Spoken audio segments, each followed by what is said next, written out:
اعوذ باللہ من الشیطان الرجیم، بسم اللہ الرحمن الرحیم۔ السلام علیکم ہم سفر ساتھیوں، اللہ تعالیٰ کا بہت شکر کہ اللہ تعالیٰ نے آج ایک اور دن کی مہلت دی۔ آج بروز ہفتہ 13 دسمبر 2025 ہے اور لاہور کی صبح ہے۔ لاہور بہت اسموگی ہو رہا ہے اور شاید بارش کی پریڈکشن ہے۔ اللہ تعالیٰ خیر کی رحمت کی بارش برسائے ہم سب پہ۔ میں نے جو ٹاپک چل رہا ہے ہمارا وہ ہے خاموش ہوں، سوچیں، غور کریں تاکہ فکر پیدا ہو۔ تو ہم خاموش ہو گئے، یہاں سے خاموش ہو گئے اندر سے، اور اب ہم سوچنے کی کوشش کر رہے ہیں۔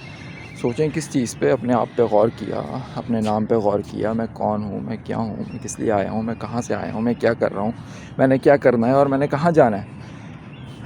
تو اللہ تعالیٰ نے ہمیں اپنے آپ کو آپریٹ کرنے کے لیے مینول دے دیا، بک دے دی، گائیڈنس بک موجود ہے قرآن پاک کی شکل میں۔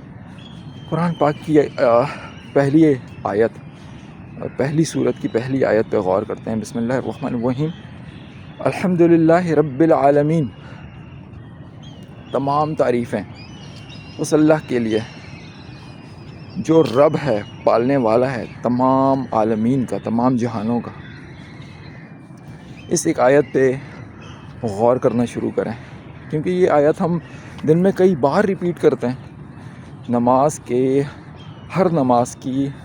ہر رکعت کی جب ہم ابتدا کرتے ہیں تو ہم یہاں سے شروع کرتے ہیں، الحمدللہ رب العالمین۔ اس پہ غور تو کریں کہ ہم کہہ کیا رہے ہیں اللہ تعالیٰ کے سامنے کھڑے ہو کے۔ ہم کہہ رہے ہیں کہ تمام تعریفیں، جتنی تعریفیں ہو سکتی ہیں، جو پاسبل ہے، جو ہمیں پتہ ہے، اس ہر چیز کی تعریف یا اللہ صرف تیرے ہی لیے ہے۔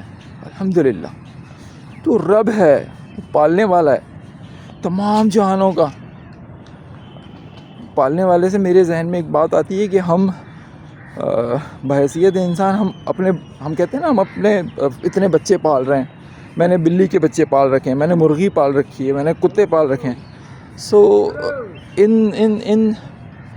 ان چیزوں کو، میرے ایک دوست آ گئے ہیں تو میں ان کے ساتھ سلیکٹ کرتا ہوں۔ ان باتوں پہ ذرا غور کریں کہ ہم صرف دو بچے کسی پیٹ کے، وہ پالنا ہمارے لیے کتنا مشکل ہے، اور اللہ تعالیٰ تمام جہانوں کا رب ہے، تمام جہانوں کا پالنے والا ہے۔ تو وہ پال رہا ہے، وہ انسانوں کے بچے بھی پال رہا ہے، وہ کتے کے بچے بھی پال رہا ہے، وہ بلی کے بچے بھی پال رہا ہے، وہ ایسی چیزوں کے بچے بھی پال رہا ہے جن کو ہم نہ دیکھ سکتے ہیں، نہ سوچ سکتے ہیں، نہ سمجھ سکتے ہیں، اور وہ تمام جہانوں کا پالنے والا ہے۔ اس بات پہ غور کیجئے۔ اللہ تعالیٰ مجھے آپ کو خاموش ہونے، سوچنے، غور کرنے کی توفیق عطا فرمائے تاکہ فکر پیدا ہو۔ اپنا خیال رکھیں۔ السلام علیکم ورحمۃ اللہ۔